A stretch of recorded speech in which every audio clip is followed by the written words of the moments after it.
Morning. பட்டாசு சுரேஷ் அவர்கள் பேசுகிறேன் உங்களுக்காக. இன்றைக்கி என்னன்னு சொன்னாக்கா உங்களுக்கு தெரியாத விஷயம். இன்றைக்கி மார்க்கெட்டு வந்து கேஸ் போட்டுக்கிறாங்க. இன்றைக்கி கேஸ் போட்டதுனால இன்றைக்கி எத்தனை மணிக்கு இது தீர்ப்பு என்ன ஆகுதுன்னு தெரியாது.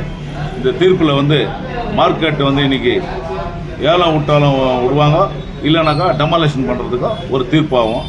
ஏன்னு சொன்னாக்கா அன்றைக்கி புலோகார்ட்ஸ் வந்து இது நம்ம மாட்டு வண்டி ஸ்டாண்டு இடிச்ச மாதிரி மார்க்கெட்டை இடிக்கிறதுக்கு வருவாங்க. இதுக்கு கேட்குறதுக்கு எல்லா லீடரும் வந்து இன்றைக்கி ஒன்றுபட்டு வந்தால் நின்னா தான் இது வந்து மார்க்கெட்டை காப்பாற்ற முடியும். இல்லைனாக்கா இன்றைக்கி மார்க்கெட்டு வந்து நாசனத்துக்கு ஆகிடும்.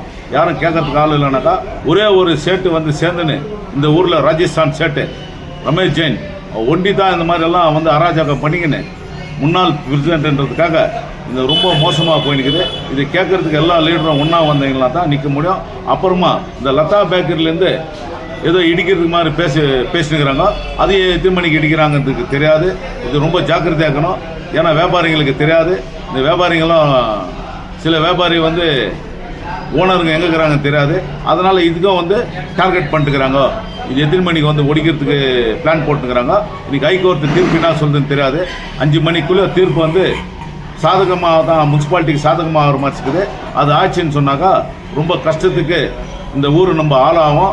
இது வந்து எல்லாம் தட்டி கேட்டால் தான் இதுக்கு வந்து ஒரு போராட்டம் இருந்தால் தான் அது நிற்கும். அந்த போராட்டம் இல்லைன்னு சொன்னாக்கா எந்த காரணத்தை விட்டு இன்றைக்கி ஏந்த மாதிரி மார்க்கெட்டை ஏந்துட்டு யாரோ வந்து ஒரு 100 கோடி வாங்கிக்கின்னு லாபத்துக்காக இது வந்து ரொம்ப பிளான் பண்ணுக்கிறாங்க.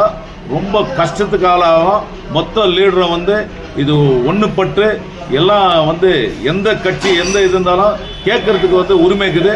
அது கேட்டு நிற்க வச்சு கொடுத்தா வியாபாரிகளுக்கெல்லாம் ரொம்ப மகிழ்ச்சியாக இருக்கும். இல்லைன்னா வியாபாரி வந்து ஆல்ரெடி ரொம்ப நாசனம் ஆகிட்டுக்கிறாங்க. வியாபாரிகள்லாம் இன்றைக்கி வந்து சாப்பிட்றதுக்கு வழி இல்லாதுக்கிறாங்க.